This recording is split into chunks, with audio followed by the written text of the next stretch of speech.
at it, and there's much more to do, but it gets us going down the road to trying to understand this. So I want to talk a little bit first about this sort of conceptual model, and what is it, what are the things, how were California estuaries created, and what are the things that govern their opening and closing under natural circumstances. So long-term processes really create and form the California estuaries. In the first part, so these include tectonic uplift, which is the movement of the North American continental plate over time. Sea level change, which of course is correlated with and related to climate change. Coastal retreat, which is the process of erosion, where the terraced slopes that we have along the coast are eroded away. And deposition, which we call progradation and infill. This is where you have sediment that's being brought down by a river that's deposited on a coast. It creeps, it builds up, and that coastline then moves out into the ocean in what is called progradation and filling things in. So let's look at these big, long-term formation characteristics first. So tectonic uplift, then, is the process by which the North American plate is lifted up in response to global movement of the continents. And during the past 5 million years, North America has been rising, and there used to be, 5 million years ago, these great inland bays in California. The Santa Clara River Valley, the Santa Maria River Valley, even the Central Valley. And in the last 5 million years, the continent has risen, and these things are going away. We no longer, and you can see 5 million years ago, the whole LA basin basically is covered with the ocean. And so this rising of the continents influences the formation of estuaries. And then the second component there is sea level rise. And this is a chart from globally looking at sea level rise over the last 24,000 years since the last glacial maximum. And the important thing here is to recognize that there's been sea level rise basically for the past 8,000 years in California. And over the last 2,000, although it's not evident at this resolution, there was probably a little bit of decrease in California. So we've had a sort of a stable period here, 4,000 to 6,000 years ago, and then a little decrease here at the end when we look at the California record. The third of these processes is the coastal retreat. So this is the bluffs that you might see. They're hit by wave action, erodes them away, and it does two things. It can either take away the physical characteristics that create an estuary defined simply as the place where fresh and salt water come together, or it can provide a whole bunch of sediment in the form of sand of various sizes that can be worked along the shore by waves and wind and close off estuaries. So the fact that we have this coastal retreat, that we have these coastal bluffs that are the remaining feature of this uplift, is that we have sediment available in quite a large amount. And then that process of deposition, which is where the sediment is brought out by rivers from inland and slowly will fill in coastal bays or even move out into the ocean. This is Morro Bay. Morro Bay is in a progradational process back over here. It also has a longshore spit here that's keeping the wave action from eroding that progradational spit in there. So this is what's been going on. And we can look at various areas. It's hot in here. Is it not hot? Okay, you see my notes? Yeah. Okay. And so progradation can be limited by longshore movement, which is going to be cut off by this spit there in Morro Bay. But if we left, we all disappeared and let things go the way they would go, eventually all of this would fill in. Still visible? Good? Yes. Okay, awesome. And the other thing that can stop this are offshore canyons, which is what we have off of Magoo Lagoon, where there's a deep offshore canyon, the sediments come out and they go down up that canyon, and so you don't have progradation going on there. And so those are the formation processes for our estuaries, and their opening and closing then will depend within that sort of landscape context is going to depend on sort of shorter-term dynamics. And those are the floods and stream flow, the sort of fluvial hydrology of what's going on by the tides and wave action, and by the supply of and movement of sediment. Because the thing that closes off estuaries is, sand, in greater or lesser abundance. So what we did is we took all of these and tried to come up with the simplest set of descriptors that we could in order to provide a framework to predict what might happen with closure given a certain set of physical parameters. Okay? And so the first thing we looked at was coastal setting. And so coastal setting can be prograding. That means you're on something that's moving out and there's deposition. It can be terraced, where you've got the bluffs there and it's an eroding slope. Or it can be one of these very steep things, like when you're out in Topanga, for example, would be a nice steep coastal slope. There's not a lot of movement of the shore, it's just a steep watershed leading right down to it. So this is what we call coastal setting, and it really influences sediment availability and the depositional processes that are going to be going on. The second is wave exposure. And we generalized here, just high or low. It turns out that if you have a west-facing slope on the coast of California, you get greater wave action than if you have a south-facing slope on the coast of California. So we would look at various places, and if you're facing west, it's a high exposure. If you're facing south, it's a low exposure. That's pretty much what we have. And that then is going to influence the amount of energy that those waves can use, or the amount of energy in the waves that can be used to work those sediments and potentially close off a section. The third is watershed type, which was sort of our proxy to get at both watershed size and steepness. Because those are the things that are really going to influence the power of the water during the wet season, during the rainy season, that's going to come out at the end. So we've got large, low gradient, that means not very steep.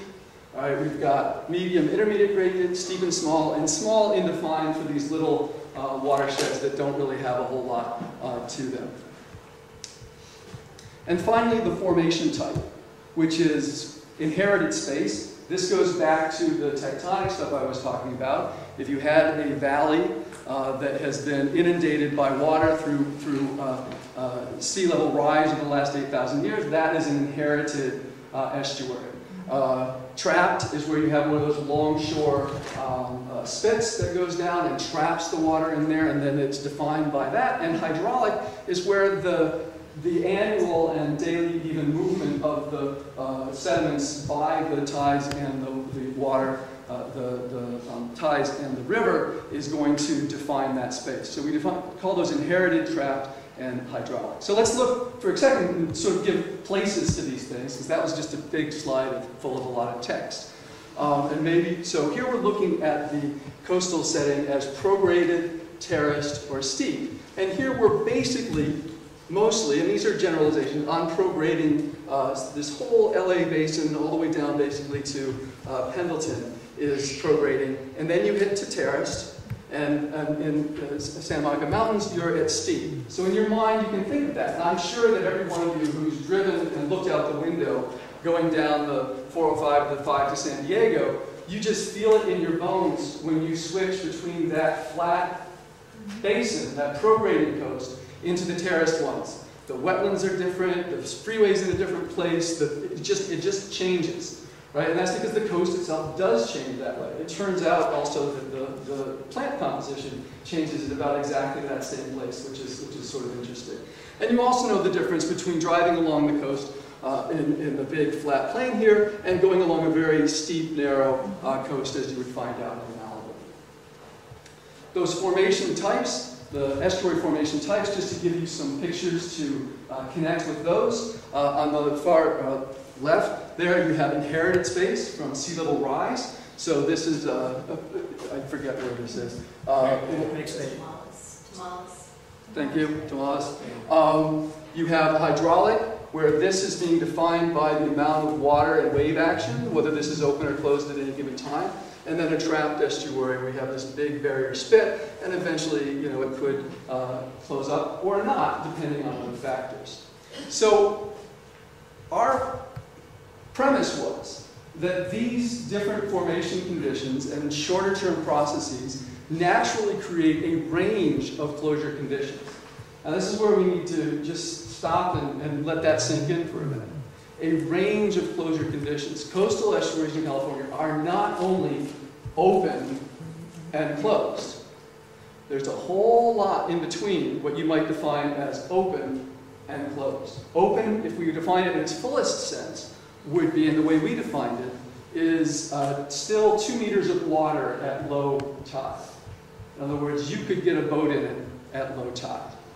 Okay? Now, in between there and closed, which is there's a big dune between you and the ocean, there is a whole number of different closure states that might be occurring. And one of our problems, I think, in our discussions about coastal estuaries is that we simplify, as people usually do, into the binary.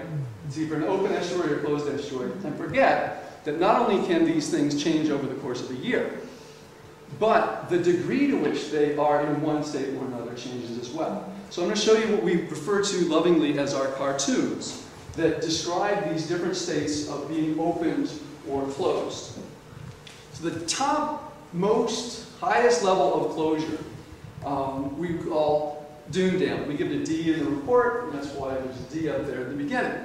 And this is where you've got high tide, and above high tide you have a beach. There's even a beach berm. You've got some sort of dunal function. All right, that's not the cutest dune in the world, we know this. And then behind there, you've got trapped water, right? And the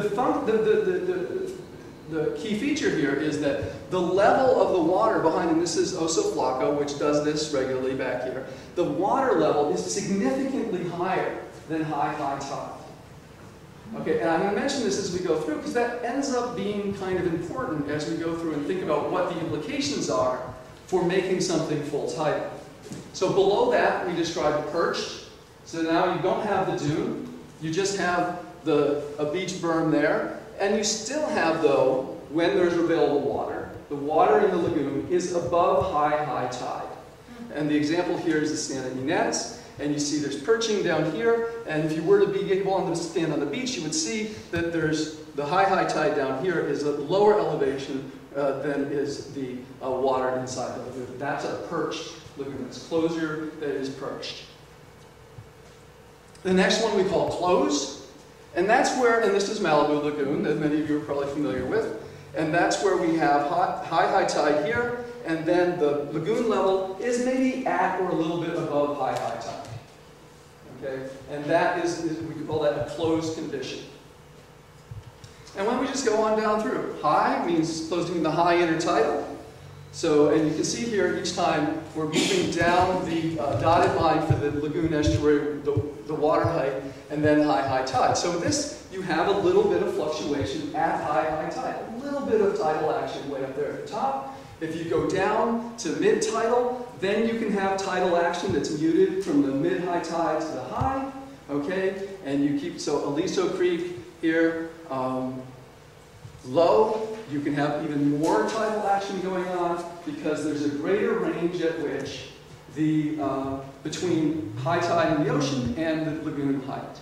Right? So as you can imagine, each one of these successively has more and more tidal influence, saltwater influence, during the time when it is in this state. And, you know, along with that, it means that the ones that are higher up in these states may be quote-unquote open, in that you can see that there's a connection of water, but they are not going to have the same amount of saltwater influence as ones that are open farther down in the tidal range. Does this make sense to everybody? So we keep going now. We have subtidal closure, and this may look open all the time because the closure, in quotes, is actually below low tide. Below low tide. And this happens in two places. You can have a bar complex, a sandbar complex that's outside of the mouth of the river, or whatever is coming down there, and that actually is going to limit to some degree the amount of tidal action that can come in there. And this example is San Pedro, actually, because the LA River was like this prior to San Pedro being turned into a port. I don't know if you all are familiar with the stories, but that didn't used to be navigable down there. They had to anchor off of San Pedro and put the stuff on boats that were called lighters, L-I-G-H-T-E-R-S, and they rode very high in the water, they rode light in the water, and they would move things in over these sandbars using these ships, the little boats that were lighter and ran higher in the water because the big ships couldn't get in here, because this would not be navigable. You also can find this kind of closure inside of the mouth of the river that you're dealing with, or the lagoon mouth. And the example here is Bataquitos, which is developing subtidal closure inside of the mouth of the estuary. So this was designed and implemented to be a full tidal coastal wetland. However, because of the abundance of sediment that gets drawn in here, and when it gets here, it slows down, the water slows down, it can't hold on to as much of the sand, and so it drops out, and this is what we call a flood tide delta that's being built in here, and turning this from what it was built as, which was to be a fully tidal, almost navigable wetland, into one that has subtidal closure. And that would in fact continue if it were not artificially dredged.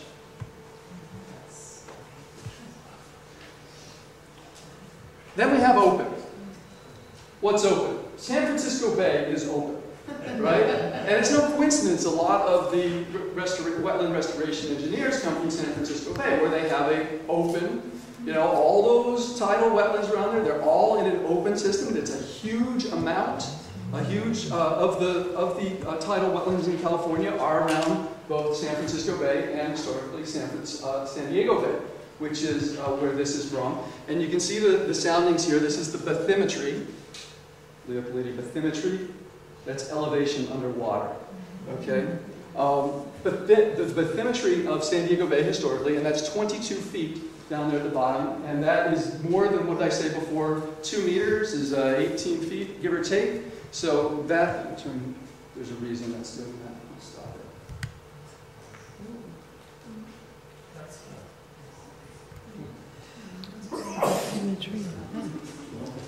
it. And so San Diego Bay was indeed what we would define as a fully open estuary. So that gives, so now your vocabulary is much greater. It's not just is it open or is it closed, it's where is it open? How much is it open? Even if it looks completely open on the surface, where are the, how deep is the sand or whatever is at the bottom there, which is going to influence the amount of water that can go in a tidal cycle. So, our next step here is to say that any given set of physical parameters, those things that I talked about before, can predict a set of closure states. Not one closure state, but a dynamic set of closure states.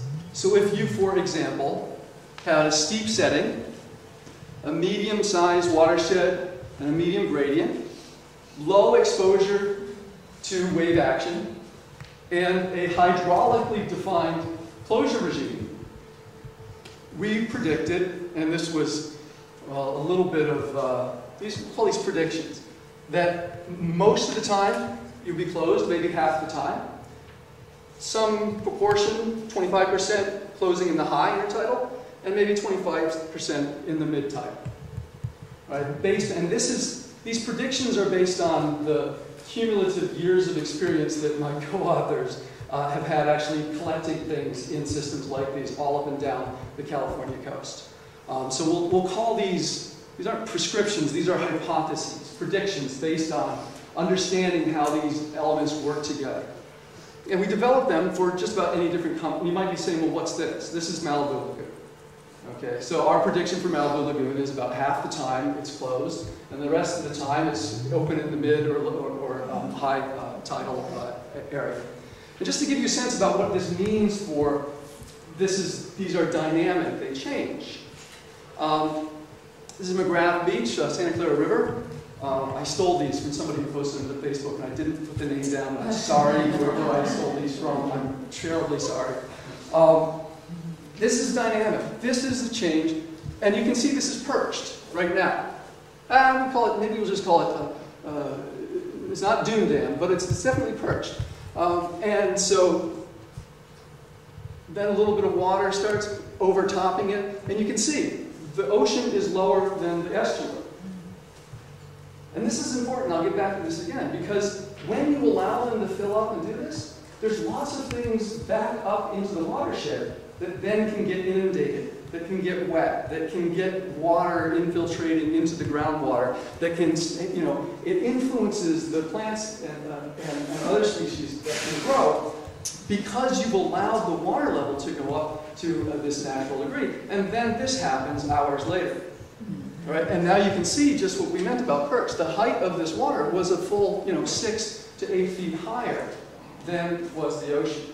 And this is what these systems did naturally. And the great example for the coastal wetland scientist is usually Magoo Lagoon. It's like, well, Magoo Lagoon's open all the time. Well, in fact, and it's out there in the literature, people say, well, Lagoon's open. Not true. You only have to go back to scientific writings of the 1950s to see the description that Magoo Lagoon was a regularly closing estuary because of the wave action going along that coast, and that sometimes it closed several times during a year. And it only is open permanently to the ocean now because there's a jetty there. We've artificially opened Magoo Lagoon to be a permanently open coastal wetland. It was not historically. So what we've done there, I hope, is create a reasonably coherent and rationally based set of predictions for what we might expect to see in any given coastal estuary up and down the coast. And so I want to move then and look at Ballona as a case study. And this is actually a picture of Ballona. About 1902. It was called Ballona Lake at the time.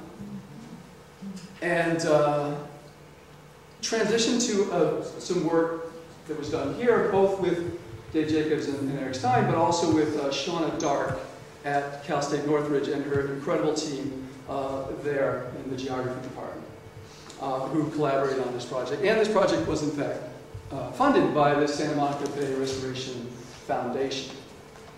So let's talk about Ballona, because we're here, we're in the watershed. It's a great example, and it's controversial, and this is probably where my dean gets letters. So, we're in a, well, how big is the Ballona watershed? This is a legitimate question, because we can say it's large, or at least it was large, because the LA River went into Ballona Lagoon up to 1825. So if we add the LA River, it's large. If we don't, maybe it's a little smaller, and that would affect the power of the stream and how much it's going to be able to blow out that sediment at the end that's being worked across by the wave. We'll call it a large. Indeed, all of these coastal watersheds through the whole greater LA basin all behave reasonably similar. Ballona is a little bit different because it's constrained somewhat by terracing. This is these dune systems of the El Segundo Dune and the consolidated sandstone underneath that create an area that I describe as the LA coastal prairie, this sort of unique area of grass and forelands, wildflowers historically. And it does constrain this watershed a bit, but they're all very similar. I love this.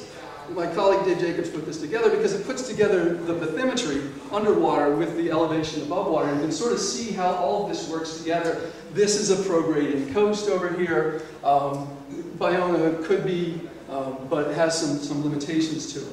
So we'll call it a large, low gradient watershed. The wave exposure is to the west. So remember, we described that as being high wave exposure here in California. So we get good wave exposure. We'll come back to this map in a bit. This is a map of the wetlands of the Ballona watershed, the current Ballona watershed. And since we're here, we're right about, where are we? Right about here, right? Interesting thing, while we're doing the historical ecology of the Ballona watershed, you don't find a lot of references to Ballona Creek. And the reason for that is it was very short. It was about from here to here. Because this was the Cienega, this huge, big marshy thing, right? Freshwater wetlands, alkali meadows, wet meadows, etc. The Cienega. And this was the extended Ballona marsh, etc., swamp, various words for it. And the actual creek was really this short little spot right down at the base of the hill here. Factoid to take home. But exposure, purpose here though, is exposure is high. And the estuary space itself is hydraulic. meaning that the short-term dynamics are really going to be determined by the amount of wave and water action at the coast. Okay, moving those sediments around. Now this set of pictures is really important because it takes, and it's by Tony Orm and Palacios Fest is the last name. I think the paper's 2003 or something like that. Upper left, 7,000 years before present. And you go 2,000 years, 5,000 years before present, 4,000, 3,000, 2,000, 1,200.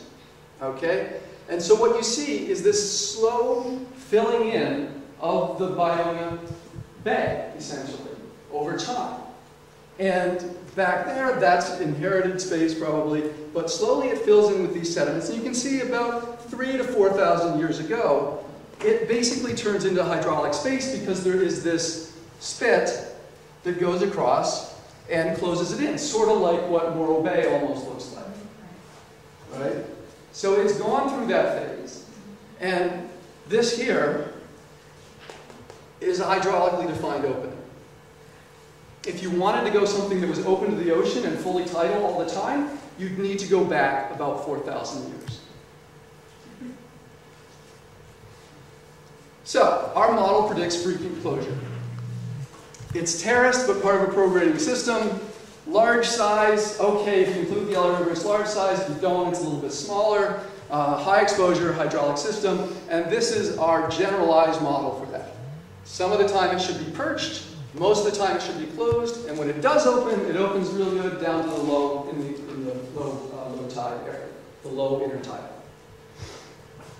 Okay, so that's our prediction that we apply to every set of watersheds that share those conditions.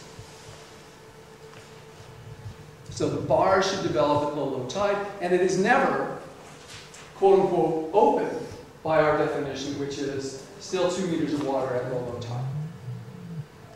So we went and looked through, and this is, when I say we here, there's a rather large cast of people that did all of this, including some very talented graduate students at USC and at Cal State Northridge. We start looking at the maps. Now, here's a plug. So I'm in the Spatial Sciences Institute at USC. That's just the fancy word for being a geographer. Okay? Space. It's about space. We get more attention when we call ourselves spatial scientists. You know, geographers, they think you're going to memorize the capital of North Dakota. When you say you're a spatial scientist, they're like, oh, can we collaborate? But, you know, we generally tend to be really kind of excited about maps. So this was a great project. And so we start back here. This is 1839. This is a map from the Bancroft Library in Northern California. And this is called a decennial, which is a hand-drawn map that defined the limits of a land grant, of a Mexican landholder. Okay? And even though they're hand-drawn, and I mean, here's some north there and whatnot, they've got some odd features to them. They do have quite a bit of information when you get them digitized at high resolution, you zoom in and whatnot. There's actually something that identifies that this is a big, huge clump of willows. Oh, interesting. And the, you know, Estero, this is the bay, etc. And so we start putting these things together. We put them into what's called a geographic information system, also known as GIS, which is just the fancy word for computerized map, and start overlaying them, one on top of the other. And so here is the detail of the coast chart, the T-sheet. Remember the T-sheets? The coast chart from 1876. And L up there, that is the lake. That's the coastal lake. It was between a set of dunes on the coast here and a set of dunes inland from them. This D, that stands for delta. This is actually a flood tide delta for when there was tidal action that would bring sediments in and deposit here. This is the salt pan that you see birds on at Ballona. Still there, okay? I, this is a little bit of an impoundment. FW, this is more freshwater, a little pond, etc., etc. And so we go and we digitize all this, put it in the computer so that we can overlay these features, assign them values, assign them certainty. How certain are we of the habitat type? How certain are we of the habitat location? And one thing you can see here, this little thing here is not very large. In fact, it's quite small. And so the question is, did this close? Well, this would be consistent with us saying it opens in the low intertidal, but does it close? So we go back and we start reading the newspapers. Of course, this is now so easy. They're all digitized. They're online. If you have the right access, you can go read the paper. So you're back reading the Los Angeles Times in the 1880s. You're like, Ballona, tell me everything about Ballona. What do we find? Ballona, a small, narrow lake at the point where La Ballona Creek debouches into the ocean. Debouches. Couldn't put that in the LA Times today. It is a true lake, for although it lies close down upon the sand of the beach, a well-defined earth formation encircles it and proves conclusively that its water is not drawn by seepage from the sea. Behind in the dunes, they describe this elsewhere, there stretch away for miles the low marshlands of the Centinela Ranch. La Ballona Creek comes down through this marsh, and in the rainy season, the creek breaks through the sandhills. That's the inner set of dunes, and if you've ever volunteered at Ballona, that's the ones where now they've got El Segundo blue butterfly and all that sort of stuff, right? The inner set of sand dunes breaks through, and the waters overflow into the lake, and then find outlet to the ocean. Okay? That starts painting a very different picture than what we even have right now. You know, this was a closing system, and half the year, probably at least, it was closed. And that inner dune system served to retain water inside this big, and if you go back and look at the old literature, it's described as the Ballona swamp, the stuff inland. So that outer part was the bay, and inland from that was the swamp, or what do they call it in here, the marshlands. Some places, as you know, there's descriptions about this also because they were deciding where to put the sewer line from downtown to the ocean, you know, the beginning of Hyperion, right? There's this big discussion about where they should put that. And the route that went through Ballona wasn't so good because they described it as being quicksand. Right? Very wet, very high water table. So you start looking through the maps. This is an irrigation map. California being California, people wanting to grow things, irrigation is very important. There are some great maps. That looks like a little lake down there at the end. That's not something that's open to the ocean. 1880, Hall's irrigation map. You only get a nice, big, healthy opening to the ocean when you have the new piers constructed in 1887. Now, why are there new piers out of Ballona? Because the boosters of the day wanted Ballona to be San Pedro. There was a big fight and lots of ink spilled between Pedro and Ballona. Which one is going to be the port? Which one is, so they built this, and there's descriptions in the LA Times of the incredible amount of sand that they had to move to build this thing. You know, and the width through which they had to go, and how they had to shore that up in order to make Ballona into a fully tidal wetland. Of course, they weren't calling it that then, they were calling it a port. Right? To make Ballona into a port. So you can look at other sources. This is 1890. It's a picture from Ballona. Duck hunting scene near Santa Monica. What's interesting here, bulrushes, not pickleweed. Pickleweed is what you would see if you had a fully tidal to the ocean all the time kind of a wetland. You don't, because bulrushes are much happier with much lower salinity. And all the docks and everything, so they were, this place was not a low pickleweed marsh. It was a swamp with a heavy, heavy freshwater influence, with periodic opening to the ocean through a relatively small channel that provided some saltwater influence and gave us this instead of typha, instead of cattails. But still not a fully tidal, blah, blah, blah, kind of wetland. And we look and you can see even after things are open, you can go through and look at the remnants of this. This is the 1905 map of alkali soils in Los Angeles from UCLA Special Connections. And you can see there's now this nice jettied open thing here. They call this the lagoon, et cetera, et cetera. But you can see the remnants. Remember this shape? Wasn't that kind of the willow grove? Right? So the shapes of things sort of come through again as you look. the Earth doesn't always completely forget, or should I say we're not always completely successful at wiping away the remnants of the natural system that came before us on this planet.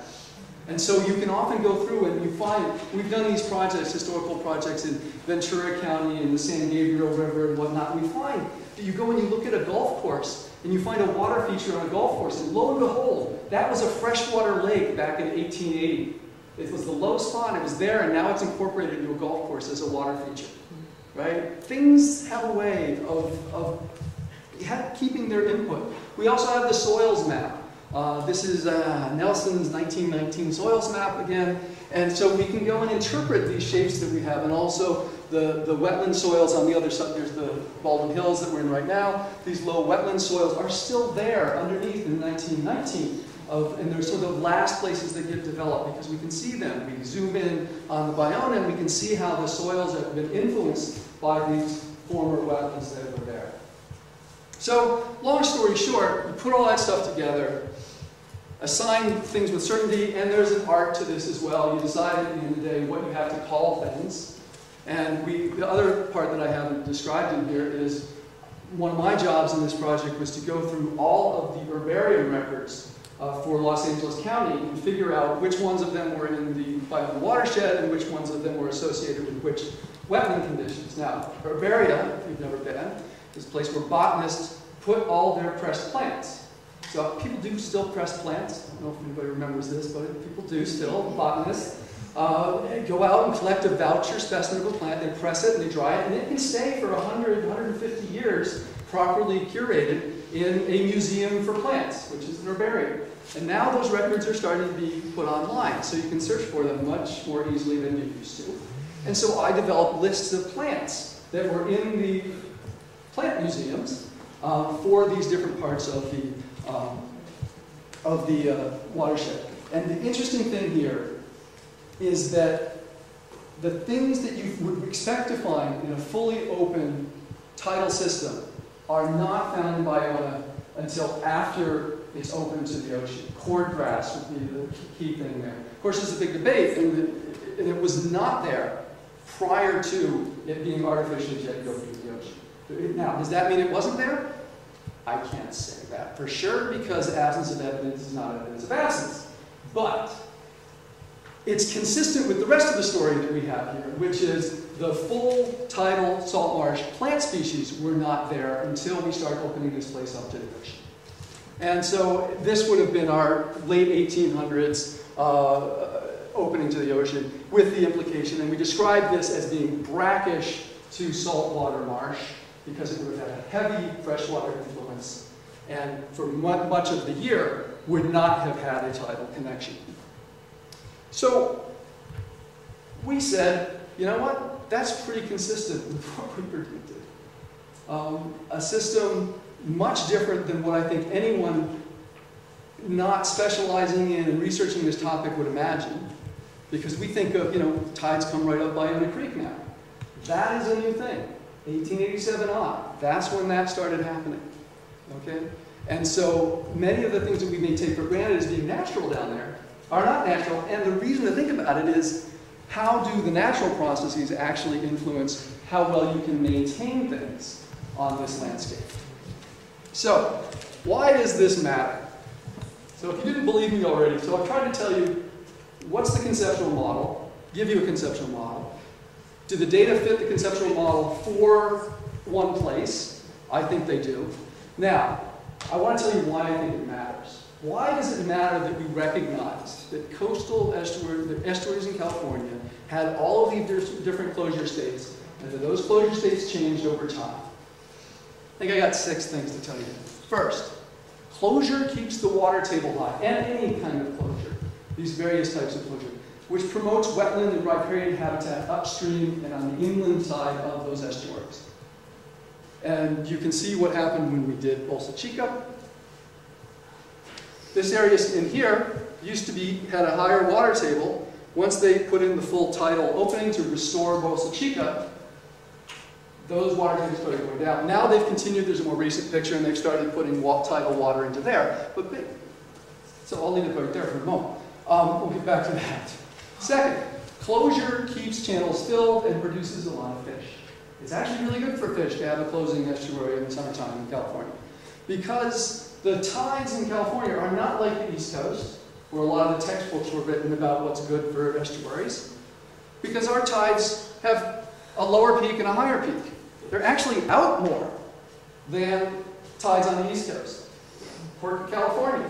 So if you have closure, you actually end up, for those species that are adapted to it, and there are many adapted to that closure, those channels are full, and they're busy, and they're productive, instead of being, some of them, empty of water during those tidal periods. Closure provides habitat for now rare species. Now, they didn't used to be rare, of course, because we had all these closing estuaries up and down the coast. Now they are. Tidewater goby, southern steelhead. Now you say, wait a minute, southern steelhead doesn't care. Southern steelhead does very well in closed estuaries in the juvenile stage. Very well. Tidewater goby actually requires closing estuaries for its life cycle and persistence. And some of these places in San Diego County where we've been restoring coastal wetlands by turning them into full tidal, we've been eliminating tidewater goby populations in a place in their range that has actually the highest genetic diversity, because is a tidewater goby geneticist. That's why he has been in every single coastal estuary from about the tip of Baja up to San Francisco, looking for gobies. There are also these fascinating things that you've never seen or heard of before, sea slug, that are specifically adapted to an opening and closing estuary cycle. This is called Aldaria. It's a sea slug. It's exclusively found in coastal California. Its life cycle is adapted to closure. They have dispersive larvae that go out when the estuaries are open, and then they have sedentary larvae that crawl when the estuaries are closed. So the larvae of the sea slug changes its behavior based on whether the estuary is open or closed. Right? And this is a unique California species. And there are other things that go along with it. Retaining that water, having the riparian habitat, flycatchers and Pacific garter snake, all the inland side of that. Once you turn something into a fully open system and you lower the water table and you don't have the backing up and the riparian growth, there's a whole suite of species that go away from that.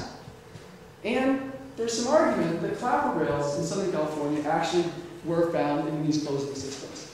And that the pickleweed grew quite tall when exposed to fresh water. We know that. This is what the studies show us. It grows really hard. We can tell you all about that. Grows well, provides the cover necessary, and you would have this species, which is on the endangered species list in some of these places. I know it was here in Ballona. It was described in 1912 as being in Ballona a common resident on salt and brackish marshes near the coast, but becoming scarcer every year, 1912.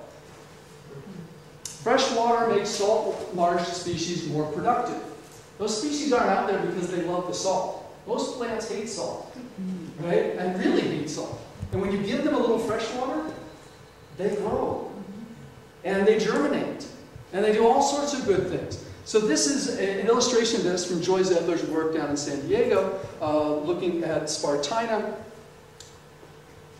The one in the middle, the bar in the middle, is height, density, stem length, during a season when it got flooded with fresh water.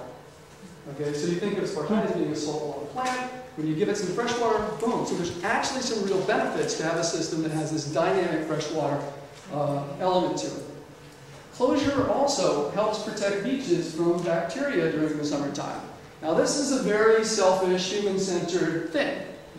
But we happen to have about, 10 million people around here who like to go to the beach. And they like to go to the beach in the summertime.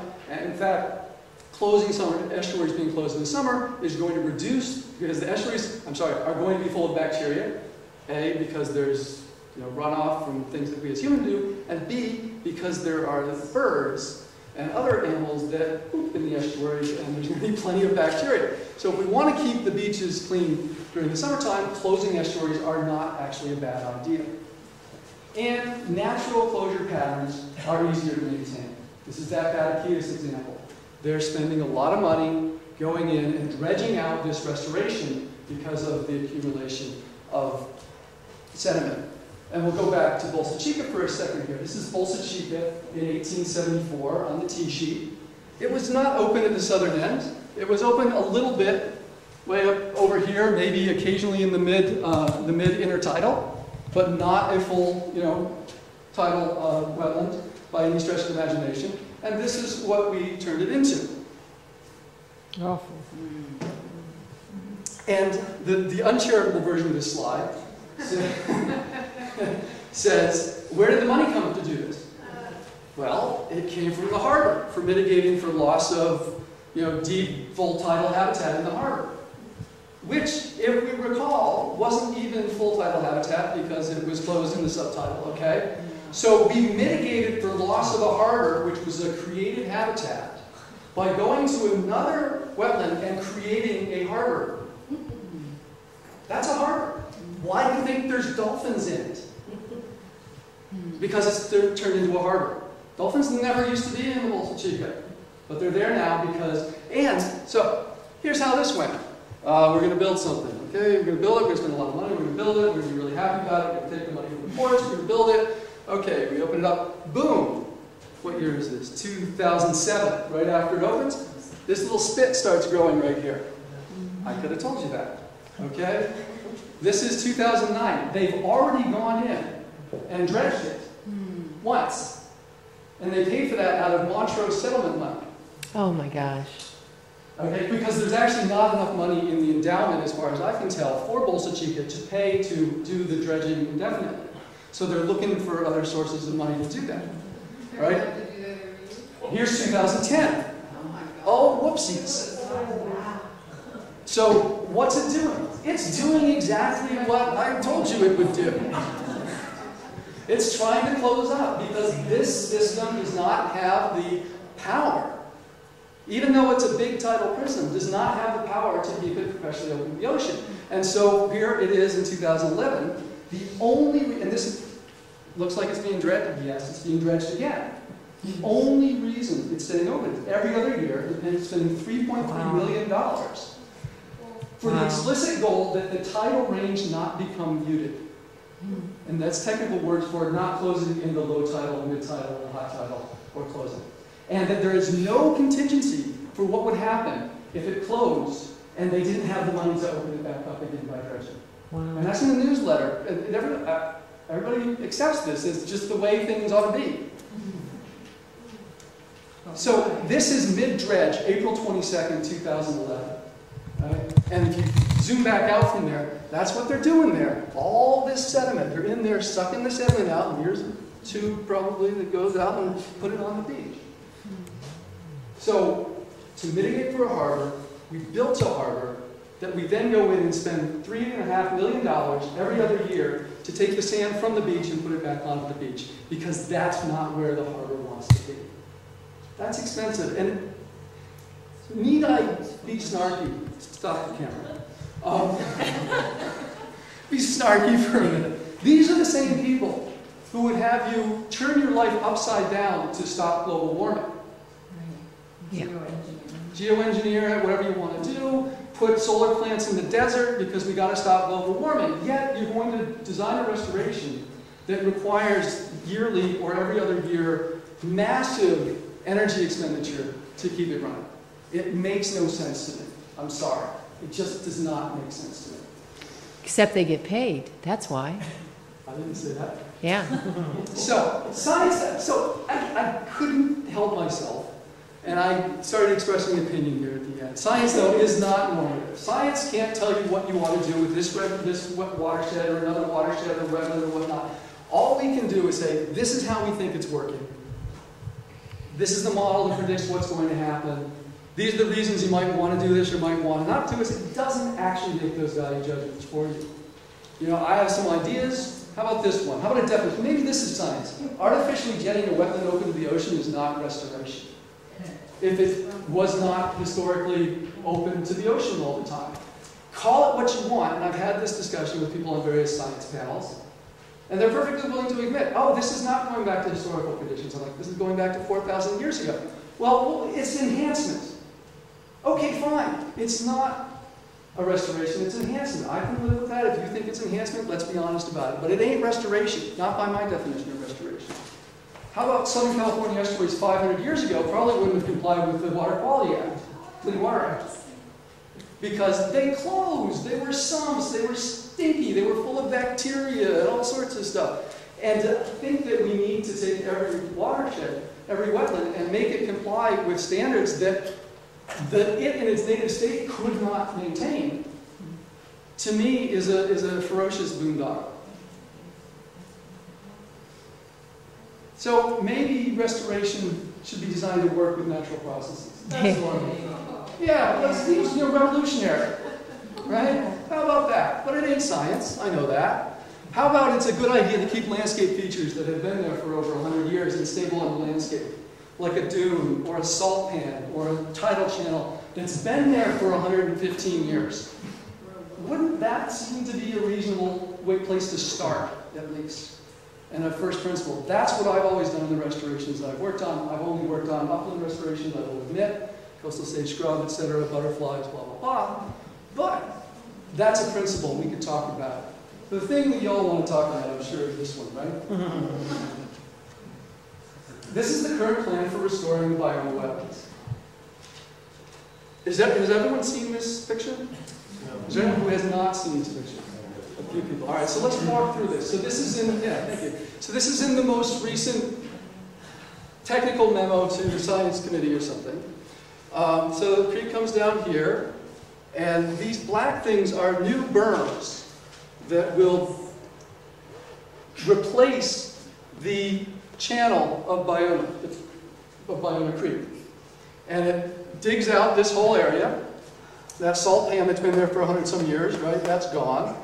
The dunes that people have been working on to restore for 25 years, that's underneath the berm. And all this sort of gets dug out so that it can be a natural, functioning, full tidal wetland. And my opinion, I know that my colleague Dave Jacobs shares this, is that this is sort of a tragic misinterpretation of the Holocene record, the historical record, that at this point in time, that channel actually serves a function ecologically in terms of keeping pollution out of the wetlands. Because now, if this happens, everything that gets into Ballona Creek ends up, so what happens when you slow down here? You widen it out, there's no constraints. That means anything that's in the creek is going to deposit there. From bowling balls to shopping carts to plastic bags. Well, there's not going to be plastic bags anymore. The idea that this will stay, and this is, we will also have action coming in from this direction as well, and deposition like we had at Mataquitos. And I've talked to some of the people promoting this project, and they said, yeah, we'll have to dredge it. We dredged Ballona already. Yeah, we'll just dredge it. Okay? This will probably be pretty substantially reworked through the powerful action of the stream coming down here, and may even flatten all of this out in a way that's inconceivable by those designing it at the moment. You might, ironically, even end up with less subtidal habitat, because Ballona Creek right now is subtidal habitat. If you take away the edges of the creek and you allow the power of this watershed to work these sediments, it's going to flatten. Do I have models that show you this is going to happen? No. This is reasonable supposition after long conversation between colleagues on what's likely to happen there. And from the perspective of the historical condition at Ballona, this gets us back 4,000 years, but it doesn't get us anywhere near the system that we lost. And my view that it would be much smarter to keep the channel and allow water to come in from the channel where you want it to go, when you want it to go there, and take, frankly, a much more active management approach to promote species that we want to promote on this landscape. We can talk about what some of those things might be. I don't want to divert the conversation with my fantasies about what one could do here. Why not? Yeah, it's okay. I think that would be a good thing for everyone to talk about. And one of the reasons for this is that historically, the surfaces at Ballona were high in the tidal or even above high tide. And now that you understand that things can get perched and dune dammed, that's how those things that look so high could be wet. Because it wasn't open exactly to the ocean all the time. And, this area over here, yes, we know that's a lot of fill right now.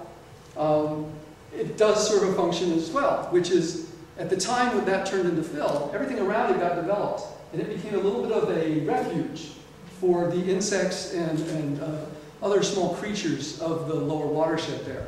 So there's actually quite a bit of interesting invertebrate biodiversity in that area. Now maybe there are places where you want to carve it down and add some, a freshwater wetland or a treatment wetland or something, because the plan here doesn't actually account for, as far as I can tell, cleaning up the water before it gets into this at all. Nope, not at all. And probably it would be, I would think, you could set up a way to use some of these, properties, get some water out of the channel, do something like what they did down in the Dominguez Gap, where they have a treatment wetland that's outside of the main channel. Because during the first flush, I don't want that water going into my coastal watershed because of the city that we are and the amount of pollution that's in it. Yes, I know that then it goes into the bay, but frankly, that's better than it going into this wetland. So there are lots of opportunities here. I hope this gave you an idea of a different way of thinking about it than some of the ones that maybe have been presented so far. I encourage you, if you're interested in the science of any of this, there's a series of reports on the website. This is my personal page on your Wildlands Group website. There's a section in there called Historical Ecology.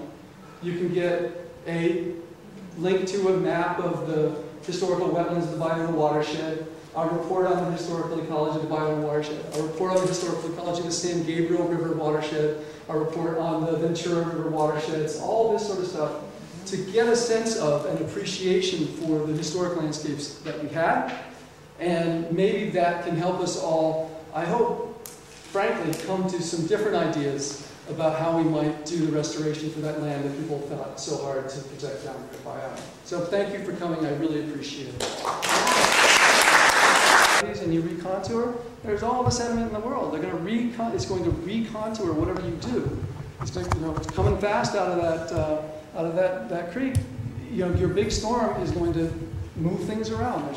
And it happens right now. And Dave's actually been down and seen that and won't die. There is a tidal bar that is created at the mouth of Ballona Creek. So you can just point to, pictures. Here it is. That's what's happening in Malaquitos. What's different? Kristen? I'd like to hear a little bit about your fantasy. Well, I wrote a paper once that claimed we should never have type conversion in restoration. And type conversion is where you take one kind of habitat and you turn it into a completely different kind of habitat. And that would be sort of my first principle for going in here, is look at the things that are there and stable and working, and go from there, instead of having an abstract idea about we need to restore a certain kind of function, and everything then flows from that. I think the current design sort of flows from the idea that we must have a fully tidal wetlands, and this is how we're going to get it. I would like to see, I would rather spend the $300 million that it would take to do some of this work on active management, tidal gates, being able to flood things at the right time of year to create a feeding zone for lease terns, for example. Because one of the reasons that lease terns are getting hammered is because there's bad fish years and they have to go out far away and the crows eat all their eggs. They do better when there's a lot of food. And so I would much rather than have this abstract sort of functional idea of we must have this type of wetland and it's going to function and everybody's going to be happy if it functions, to say if we want to save specific species, we need to do things that are good for those species. And it might be a lot of active management, tide gates and whatnot, but I could probably endow a staff of 15 with that money to manage this stuff in perpetuity if we took an approach of really concentrating on the species and particular habitats that we want to create or restore here, rather than this general idea. And I know because I've had these discussions, the idea is this thing that they're going to build is going to be resilient to climate change, it's going to be resilient to sea level rise, you're not going to, it's going to function without having to be managed. And I think A, that's poppycock, and B, it's incredibly expensive, and we could do so much more for the species that we have right now. And for sea level rise, what do we want more than to have some levees there to keep a higher ocean out of the wetlands we just spent so much money to restore? So those kinds of things are what I'm talking about. Walter. So great presentation, thank you. I know you're speaking on your own behalf, not on behalf of Los Angeles Audubon. Given that this is such an important bird area, and I know it's also a very sensitive topic, can you give us a high-level sense of what role the organization might play moving forward, looking at the EIR? Sure. You're working with the board looked at these plans and drafted a letter to the Bay Restoration Foundation / Commission that expressed some concerns. And they were concerns that were unanimously supported by all the current members of the board. They included loss of habitat for